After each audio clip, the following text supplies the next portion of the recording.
Got it. Okay, welcome, class of 2024. So this presentation is intended for senior families, but we welcome any junior family who is attending. For those of you who may have questions along the way, you can put those questions in the chat feature, and we're hoping to leave time at the end to address any questions. My name is Mary Beth Bond, and tonight I am joined by Jennifer Andrews, who's one of our other school counselors. This night will hopefully serve as a way to capture much of the information you and your student need to assist in piecing together the college application process. There are a lot of opportunities for students to ask questions in school. We have offered college boot camps in August, right before school started. We offered college seminars and are continuing to offer college seminars during DSV in the library. Every day, there's at least 1 to 2 college admissions reps during DSB who's coming in to speak with our students in the fall. And then, of course, there's daily meetings with your counselor. So we are here to help your students along the way. We welcome your partnership. Please don't hesitate to reach out and ask any questions along the way, and enjoy the ride. Please be aware that this is a process and a journey and not a sprint. Everyone is at a different place, and that's okay. Some students have visited 8 schools, others have visited none. Some have finished up their applications and actually applied, while others are still working on their essay. Anywhere students are in the process and you all are in the process is perfectly fine. Keep in mind that applications have different deadline dates depending on the college and university. So we work with students in the school counseling office to meet them where they are. Deep breaths, enjoy the ride, but please don't hesitate to reach out and ask for help. So the first part of tonight is just talking about fit. And I like putting up this slide because it shows that there's a lot of variety in school choices, just like there are varieties in trips or different opportunities that are out there. So there's lots of college rankings and portals and lots of information out there. And finding the right fit is a big indicator of student happiness in college. So US News and World Report does, popular family destinations. And I actually love beaches, so I would not be a person who would go to the Grand Canyon, but other families would. So similarly, colleges have lists and these reports, and they may not necessarily be the best fit for your student. So again, the journey is individualized. That is okay. Every application will be different, and that'll be okay too. So we really have to think about fit for the student and what makes sense for them. Okay, so we always like to make a pitch for students to clean up their social media account. We often say to them, if it's inappropriate, take it down, remove content that you'd rather have an admissions counselor not see. So think about the message your student is sending on their social media account. It's kind of a social media resume. So think about privacy settings and creating content that helps and doesn't hurt their candidacy. We often suggest to students to Google their name and see what comes up in social media. That's a good way to figure out that dipstick and that benchmark as to what's out there in your students' information. Okay, so a completed application, we thought it would be helpful to give a flowchart tonight of their responsibilities laid out from the students, the family, and the school responsibilities. So a big part of this is clearly the student responsibility, and that's the piece that you'll see in green. It takes up the majority of the slide, but know that while this is a heavy burden on the students, we are all here to help support them, and you are as much a part of that as everyone else. So we're here to partner with you and help you with that. The purple is you as a family member, how you'll support your student. And then the yellow is the school responsibility. So we've broken down the presentation with those segments in mind. So let's first talk about the student responsibilities. Okay, so there's many different types of applications, and you might hear things like Common App, Coalition App, institutional applications. What do all those mean? Those are just different types of applications that students may use to apply to colleges. Again, Each college is different, so you just want to be sure that students take a careful look at the actual applications. But all of them have certain commonalities. So they'll all ask about profile information, which is the name, the address, demographic information. They'll ask about family information, the parent guardian information. Then they'll ask about education, which is the high school information, the classes, honors, so forth. Then there's the testing information if it's required of schools. The activity section, which includes the extracurricular activities, the athletics, and the volunteer. Then there's a writing section, and finally the courses and grades. So if we take a look at the Common App and why we're talking about the Common App, and we're going to really try to digest it a little bit tonight, is because it's the most widely used from colleges and universities. So you'll be hearing that name a lot. It's so widely used that it's accepted at over 1,000 colleges and universities. So it's really helpful to streamline the process for your students in applying to multiple schools under one application. So students will start by filling out the Common App, and they'll find that at commonapp.org. They'll click on the search bar, they'll put in some initial login information, and then they'll fill out the college search bar. Once they've done that, they'll add their colleges into the Common App. You'll note that once that's done, you'll see the application requirements tab. That's the tab that's noted in orange. And then that'll bring them to a dashboard that shows them all the requirements for each school. So every time they add a school, that school will then appear in their college dashboard in their Common App. So again, it really helps them streamline the process, know what's required of their application, and know what's required for each specific school within the Common App application. So then we want to work students through the education section, and this is maybe a part where you all can help at home. We get a lot of questions in terms of the education section, and oftentimes students are frantic to try to figure out this information. So we actually came up with a Holliston High School Common App's frequently asked questions section for the student, which download right on our high school website under school counseling. It's all there under college planning for your student. And so when they're frantic at night and they can't figure out this information, you can suggest that they go to the website and all the information will be laid out for them under the colleges tab. So in this section, students will self-report their senior year courses. We are on a quarter system, so students will enter the courses exactly as they appear on their transcript. We have given students a copy of their transcript. Each senior was emailed a copy a few weeks ago. And so they have this information specifically so that they can fill out their applications and provide this information for their colleges. If they need another copy of their transcript, we are happy to send it along to them. So just encourage them to ask us.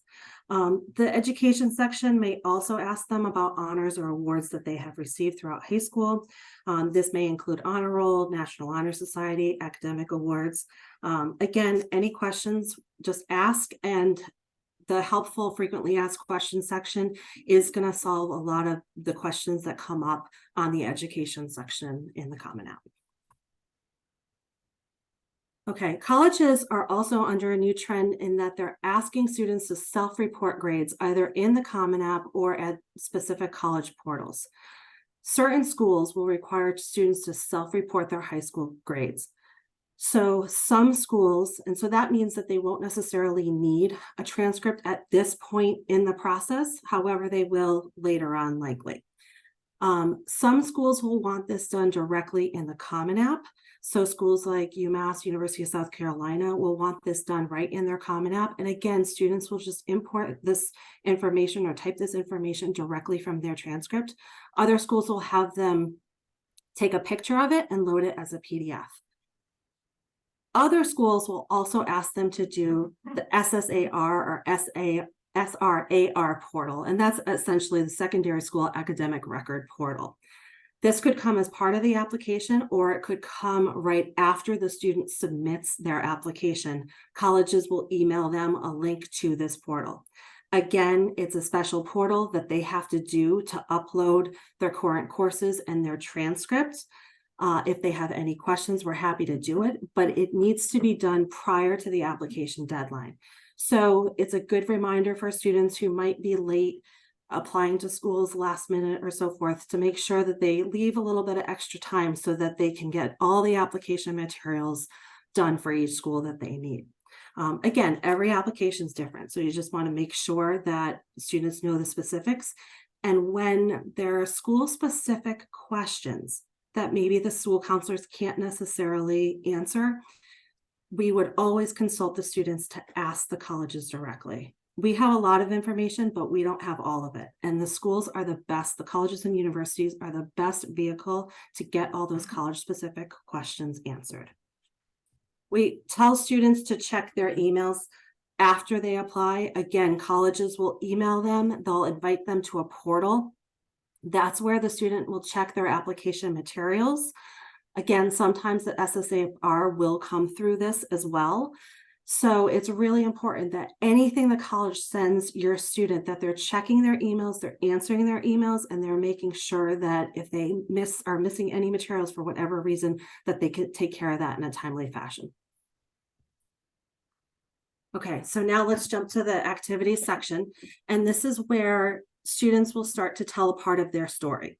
So colleges typically spend 6 to 12 minutes per application. So we think we need to think about what story does the students want to share with their colleges. So what do they want to display? What's the best way to capture that information? So the activity section is one way to do that, and they'll highlight extracurricular activities, volunteer work, job shadow opportunities, athletics, any kind of work experience. All of that will come through the activities section. So students have worked super hard to get to this point. So portraying that information in an accurate way is very important. We suggest to them to be proud, be sincere, but most of all, be honest. It's okay to brag, but it's not okay to embellish. So just really be mindful of that when students are filling out this section, that they're staying honest with their application and their activities that they've done. Okay, so let's jump to the SAT versus ACT. So you will hear things like test optional, test blind. Many schools, especially with COVID, moved to test optional, test blind. Test optional means that schools accept the SAT or ACT, but they don't require them. So that becomes a choice for the student whether or not they want to report their scores. Test blind means that the colleges will not look at any SAT or ACT from the student. So we get a lot of questions in terms of, is this required or is this not? Is this a disadvantage? Is it not? And I think the main take-home message is not a great one, but it's that it depends. It really depends on the college, and it depends on where your child may stack up in the application process. So again, we would encourage them to reach out to the school and figure out where they would stand within those averages if they were to report their scores or if they were to withhold them, okay? Colleges are looking for reasons to admit students, so we want to give them the best opportunity for them to be able to do that. Many colleges and universities are test optional for the fall of 2024. Many have always been test optional and will continue to be test optional. But some programs, for example, nursing, BSMD, architecture programs may require tests, so be sure that the student reads the requirements carefully. Again, college websites are a great resource for that, and also just calling the local admissions rep and speaking with that person as well. Okay, so the writing section is probably my funnest to always talk about. And this is the part of the application where students can really tell their story. And to be honest with you, I've already read so many awesome essays from students this year, and students are writing about anything and everything under the sun. The common theme is that you want it to be the student voice, you want it to be honest and authentic, and you want it to be genuine. So whether it's a Common App personal statement or a supplemental essay, you really want to make sure that they spend the same amount of time on both, because colleges are actually comparing writing styles and grammar checks and so forth on both the personal statement and the supplemental essays. The Common App personal statement does a really nice job of laying out topics for students to choose, or general ideas. The only caveat to this is we always make sure that students answer the question if they're using one of those prompts. So oftentimes students will come up with a topic, and while I'm sitting with them talking, I'll say, hey, this kind of thinks like, it's the number 3. You're challenging a question or belief. And the students are like, oh, I never thought of it that way, right? So I think a lot of times their stories have to do with one of these essay prompts. They just don't know it. And that's really fun for them to kind of realize that one of their topics fall in these categories. So the personal statement is actually 650 words or less. And so if students can't think of or doesn't want to answer one of these prompts, that's perfectly fine. They can also do topic of choice or submit a graded essay. So again, the Common App does a great job of giving students lots of ways to submit information about themselves. We would ask students to make sure that they edit, they proofread everything. You want to think about grammar, punctuation, tone of voice. It's totally okay for them to have somebody else read it. But at the end of the day, it needs to be in the student's voice. Colleges, admissions reps read 50 essays a day for several months.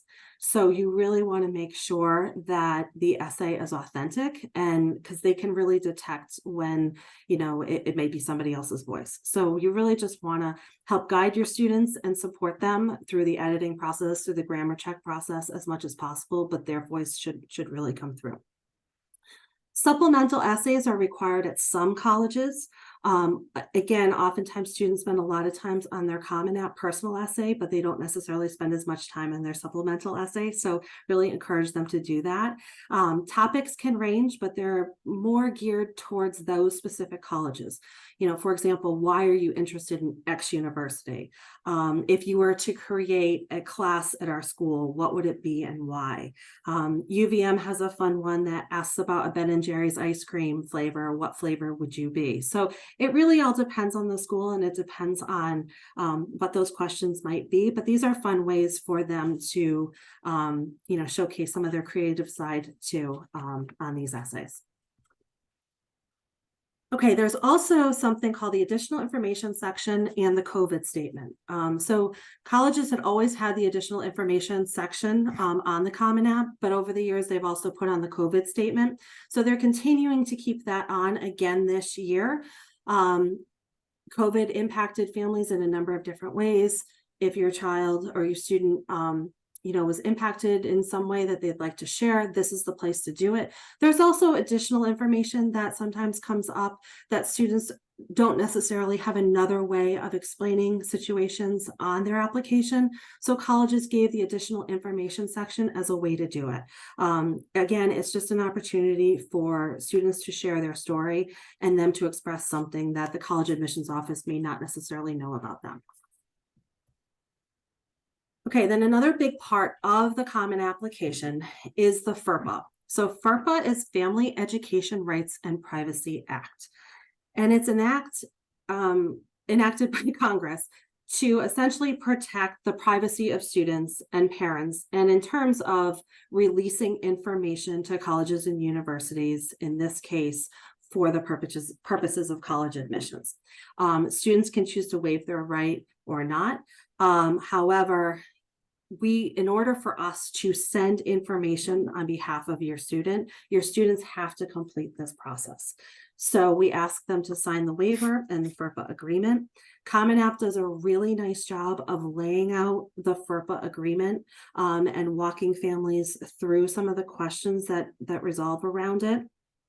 And Jen will show you in SCORE that students are also doing the FERPA agreement and the waiver in SCORE, but it asks you to do this in Common App. And once it's done in Common App, then it brings students the ability to then invite other recommenders into their common application. So these might be other recommendations, not teachers necessarily in our building, but it could be a coach or somebody else that the student has worked really closely with that they want them to write a letter of recommendation. This is a way to do it. So they would go to the FERPA section, they would sign the FERPA and the waiver, and then they could invite other recommenders into their application. Okay, so the Common App will ask you again to sign the waiver, and we can't do anything in terms of sending any information on behalf of your student unless this section is complete. So students will do this in Common App and we'll do this in SCORE. Okay, so now I'm going to turn this section over to Ms. Andrews. Thanks, Mary Beth. So we're going to start moving into the SCORE piece of things. And so SCORE and Common App are running parallel to each other. So Common App is what the student is doing to fill out their application for colleges. SCORE is what the student is doing to access information from the high school. And so we don't have access to their Common App unless they give us permission to view it.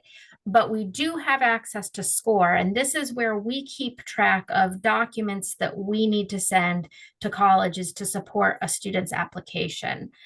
So all counselors will write letters of recommendation for the students on their caseload, but we do write in order of earliest deadline. So on this slide, you'll see the left column is when the application is due, and on the right column is the date by which students need to let us know that they're applying to a particular college and by what deadline. So right now, we're writing for students who have October 15th deadlines, and then we'll move on to students with November 1st deadlines and so on. So we do require a minimum of 15 school days. So this doesn't include weekends. It doesn't include holidays. It's 15 school days prior to a college's application deadline so that we can put the student into our queue for writing their letter of recommendation.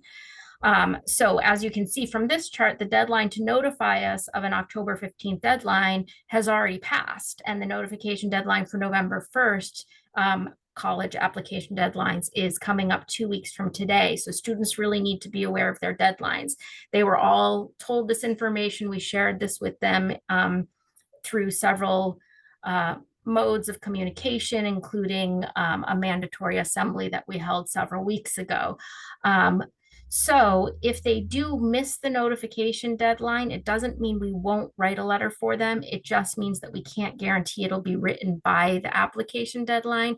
But I promise you all counselors will do their absolute best to write that letter by the deadlines that the students need. So when I say that we need 15 days to notify their counselor, the way students will notify their counselor of their deadlines is by logging into their SCORE account. So they should be really familiar with SCORE at this point. We've been working with them since middle of last year to set up their accounts, to start following colleges, to make sure everything's all set up in here. And so in order to notify their school counselor of a deadline, a student will move the college from the following column to the applying column. And it's literally as easy as dragging and dropping from one column to the next. But alternatively, if they've decided to apply to a college that is not yet on their following list, they can click the Add a College at the top of the applying column, start typing it in, it'll automatically pop up, and then they can save that to their applying column. We always caution students to be really careful about making sure they're putting the right college down. For instance, there is a Wheaton here in Massachusetts that's a popular destination for our students, and there's also a Wheaton in Illinois. So make sure they're choosing the correct one. Or if they're applying to, for instance, Penn State and they want to go to the main campus in University Park, they need to make sure they're selecting that campus versus, you know, one of the dozens of others they have. So then once they do that drag and drop, it will automatically pop up and ask the student how they're applying, the method. So it's typically the Common Application. We advise the Common App as much as possible. There are some colleges that will only do their own institutional application. So those would be like some of well, all of the University of California, California State, I believe Georgetown, MIT, I believe Endicott, one of the colleges up on the North Shore, it's their own institutional website, but we're typically asking them to apply to Common App just to keep it all consolidated. And then it will ask what deadline they're applying for. In this example, the only choice is rolling, but you'll see other types, perhaps early action, early decision, regular decision, restrictive early action.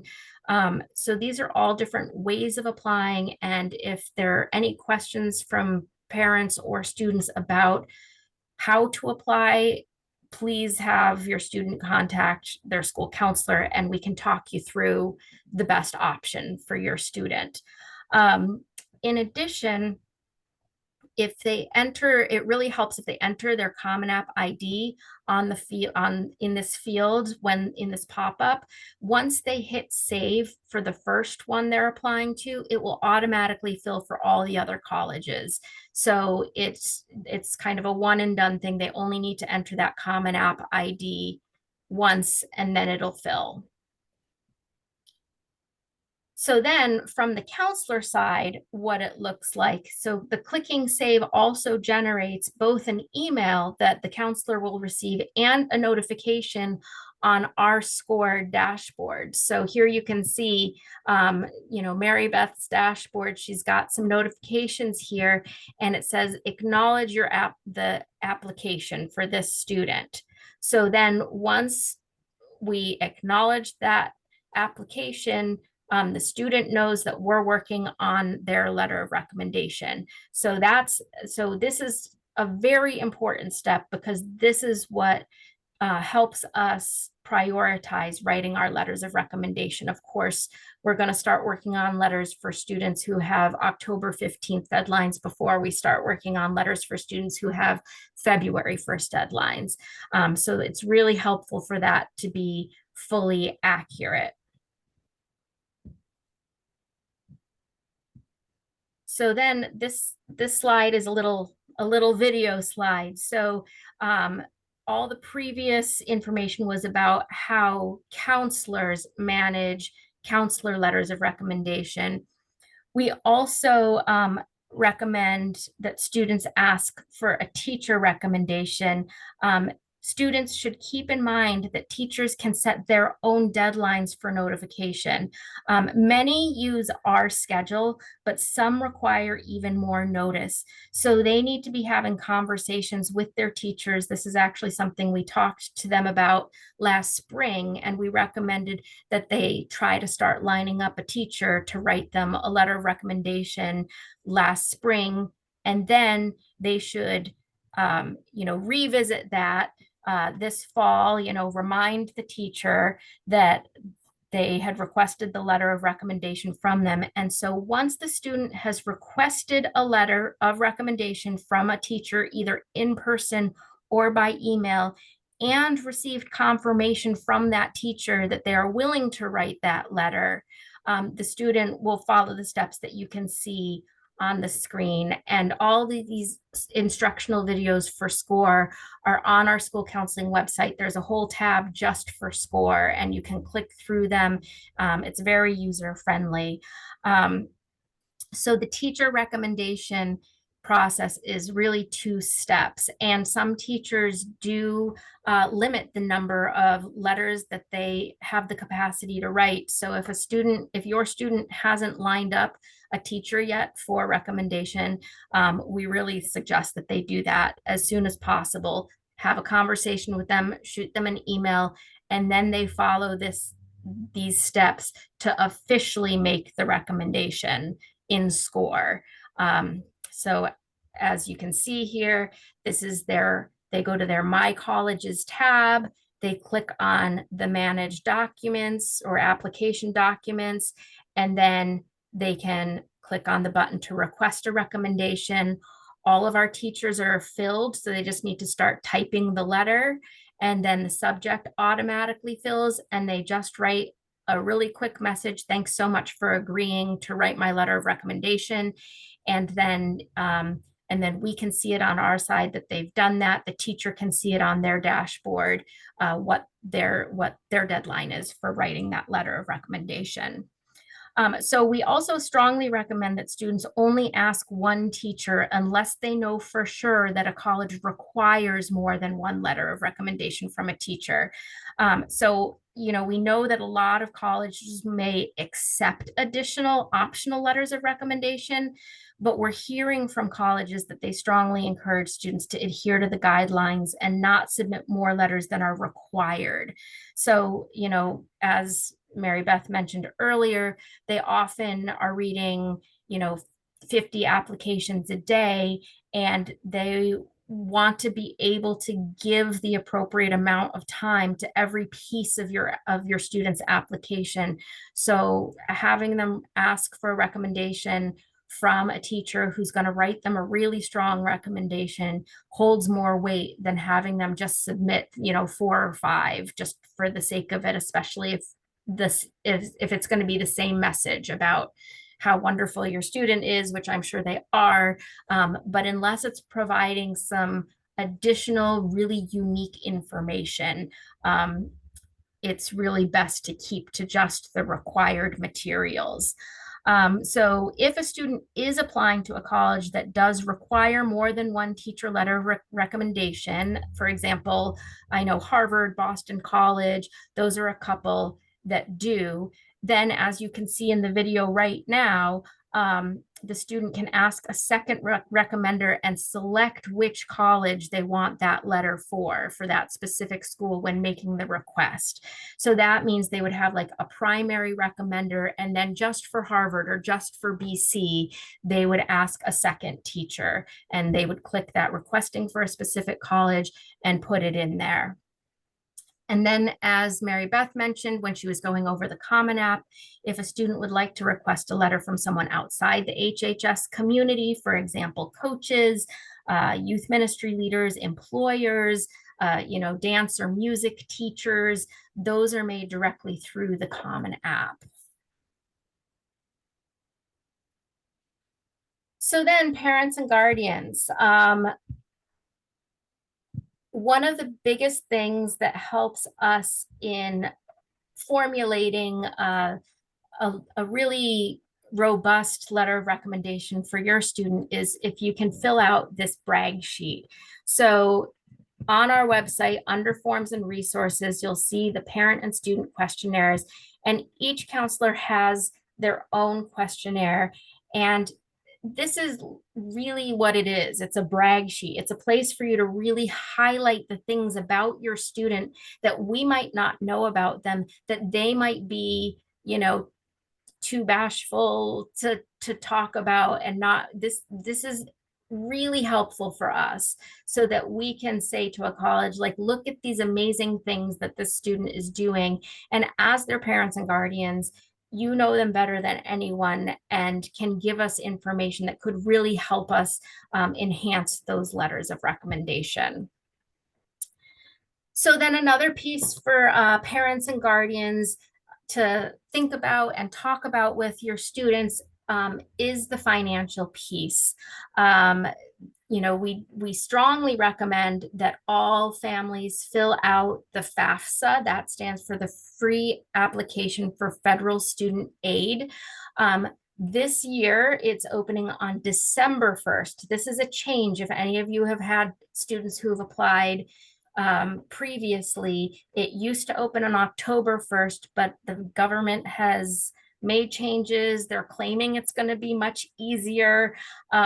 So it's opening on December 1st for the 24-25 school year, which will be your students' first year in college if they're going directly from high school to college.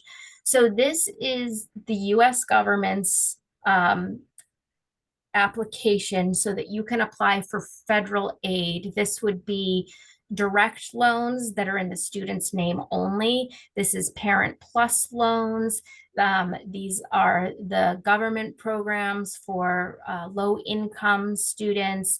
And even if you don't think you'll qualify for financial aid, we really strongly recommend that you file this for all colleges, because there may be some merit awards that the colleges are not able to award your student unless they have the FAFSA.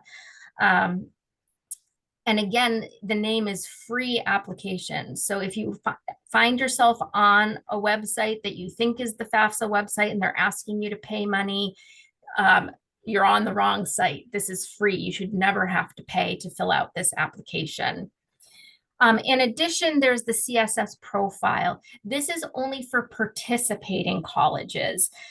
This is run through the College Board. It opens on October 1st, which is the traditional time for these financial aid forms to open for the 24-25 school year.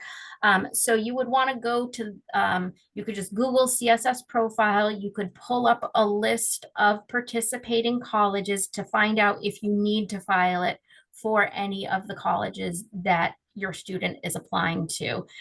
It's much more in depth. It may feel a little invasive, but the reason that colleges do this, it's primarily private colleges with larger endowments and more money to give away. So the more information they have, the more money they can give you. And we do recommend, you don't have to fill these out the minute they open, but we do recommend you fill them out within the first month or two. There are some colleges that do have sort of a, not necessarily first come, first serve, but they do have like priority financial aid deadlines. So that's something you'll want to keep an eye open for on individual college websites. And at the very bottom, MEFA.org, that's the Massachusetts Educational Finance Authority. It is a nonprofit organization to give you and your students so much information about the financial aid process and how to pay for college. They have webinars, they have live sessions, they have FAFSA days where they'll help you fill out your FAFSA. So it's just a very robust website if you have questions about financial aid and financing college for your student. In line with money, almost all colleges have application fees. They're usually between about $50 and $85 per application. So it does add up. If staying within a particular budget is necessary for your family, you may want to be very careful about that. You also may want to look into some schools have free application days. So, a lot of the big publics like University of Alabama will have a couple days or a week where they'll say, if you apply between this date and this date, we'll waive the application fee. Sometimes you'll go on a campus visit and they'll say, if you use this code and apply within a week of your visit, we'll waive the application fee. So there are some ways to get around it, but in general, it's these amounts and it can add up, and you pay them in the Common App at the time of submission. And in Common App, your student applies to one college at a time. So if they're ready to submit UMass, but they're not quite ready to submit Simmons, that's okay. You can submit one at a time and you pay that fee at the time of submission. So then the responsibility of the Holliston High School community. I think we've gone over it through some of the previous slides, but it is our professional responsibility as teachers and counselors to write these letters of recommendation. So if a teacher has agreed to write a letter of recommendation and the student has followed the appropriate steps, our teachers are really fantastic about getting their letters done by the deadline. They take it very seriously. Similarly, for counselors, it is our professional responsibility. If we have been notified within the timeline that we've given, it is our professional responsibility to have that letter and also to disseminate these additional documents by deadlines. So that includes the transcript, so an initial transcript, which will be your student's transcript as it was at the end of their 11th grade year, then first quarter grades, then mid-year grades at the semester, and then a final transcript. We also provide colleges with a school profile so that colleges understand what type of a school Holliston is, how many APs we offer, how many honors we offer. We have a French immersion program, all of that. And then any additional forms that a college will require from the school, we submit through SCORE. So teachers and counselors do all of this through SCORE. And then at the top of the presentation, Mary Beth did mention that we have college representatives visiting every day. This is the first year since the pandemic that we're back in person, which is really exciting. We post it just about every possible place. So we really encourage your students to come in person to meet these representatives, because oftentimes this representative is going to be the person who's reading the college applications from Holliston High School. And if they can put a face with the name and be able to make that association, it's only to your students' advantage. So we post everything on our Instagram. We have a 2-slide post, and then we put them in our stories, and then we share them through the Google Classrooms. That should be class of 2024. Sorry, we're not holding your students back. Through the school counseling website. They're announced over the loudspeaker. Students get text notifications through Remind. So they should know, and they should keep track of when the colleges that they're applying to are going to be visiting, and come down to the school counseling office and meet those representatives. Finally, resources. Our school counseling website is really robust. If you can find our school counseling website by going to the Holliston High School website, going to the Student Services tab and clicking on school counseling. And then at the top, you'll see our navigation. You're going to be working mostly in forms and resources.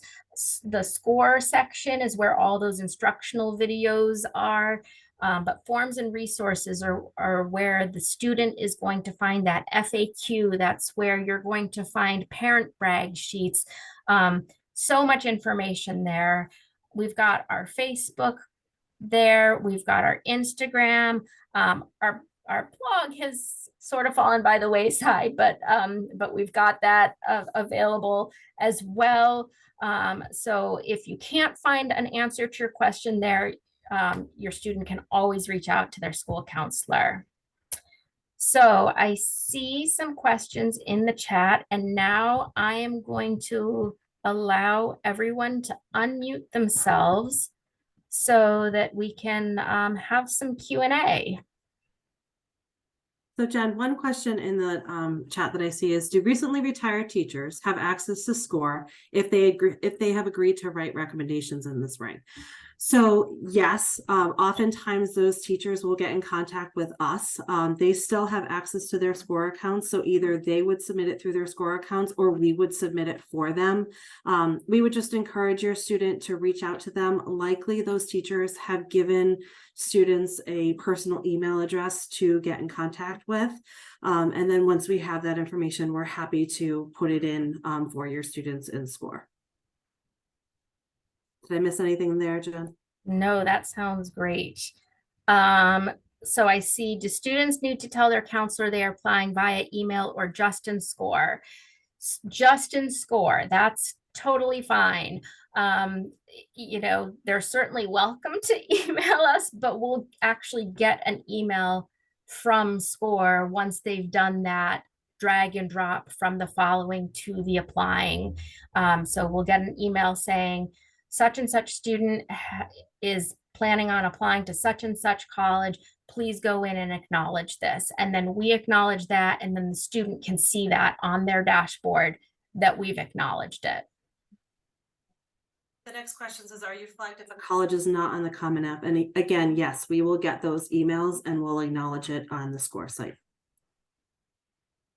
Is there a limit to how many colleges a student can apply to? There is no limit as far as we're concerned. I think my general recommendation is once you're getting more than like 10 or 12, your student really needs to ask themselves, you know, what's different about school number 20 that I wouldn't be able to get at schools number 1 through 19. Other than that, the only limitation to how many colleges a student can apply to is, you know, finances, how much you're willing to spend on applications. And there is a limit on the number of colleges that a student can apply to early decision or restrictive early action. So early decision is the binding agreement. A student can only apply to one college early decision. And if they're accepted, they have to go. There's very little wiggle room of getting out of that contract. And in SCORE, there is an early decision agreement that the student needs to sign, the parent needs to sign, and the counselor needs to sign in that order. So if your student is applying early decision, that early decision agreement does need to be signed before we can release application materials to that college with the intent to apply early decision. That's different from early action. Early action is non-binding. And so I generally encourage students who have colleges with early action deadlines to go ahead and apply early action because then you just get a decision sooner and you have that peace of mind. The reasons a student might not want to apply early action are if they really want to try to get their GPA up a little bit more, if they're feeling too much pressure to get their application together by that deadline, and they really feel like their application will be enhanced by having a little extra time. And then restrictive early action is a little confusing because it's not binding, but you're only allowed to apply to one college through that program. So that's and Jen, you can't apply to an early decision program correct. And a restrictive early action program. Correct. You can only apply to one. So it's the same as early decision in the sense that you can only apply to one, but it's different from early decision in that it's not necessarily a binding decision. So not a lot of colleges have that, but there are a few. Also to know, Common App limits students, I believe it's 20 that they can apply to on the Common Application. And then there's a certain limit on the FAFSA. So there has, is that what we said, 10? 10, yeah. Yeah, so there are those limits as well. So, you know, like Jen said, back to the original question, is there a limit on colleges? You know, really try to hammer out with your student what makes sense for them, and financially what makes sense for your family in terms of the list of schools and how many schools they're going to be applying to, because it does get costly. And when you're talking about sending scores from College Board or ACT, that is also an additional fee on top of those application fees. So you just want to really be careful about those fees adding up really quickly. HHS does not provide a class rank. So the student in the Common App would select no ranking, I believe is how it's phrased, or does not rank. Next question says, should juniors be attending college rep visits, or is this meant for seniors? I mean, ideally it's geared to seniors. However, juniors are more than welcome to come down if they know that there's a college they're interested in. I think the colleges are fine to talk to anyone and answer questions. So if there's juniors that would like to come down, we certainly would encourage them to do so. However, it is more geared towards seniors in their senior year.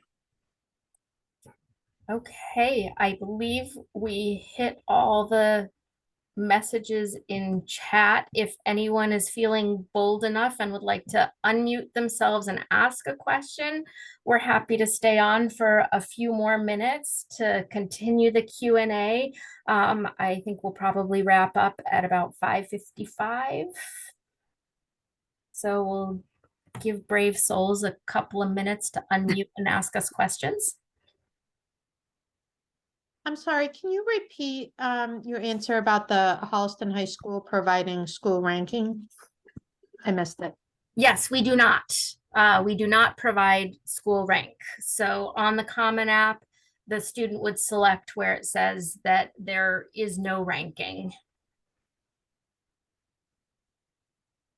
And that is also on our FAQ sheet. So when they're filling out that education section, they'll see that we do not rank.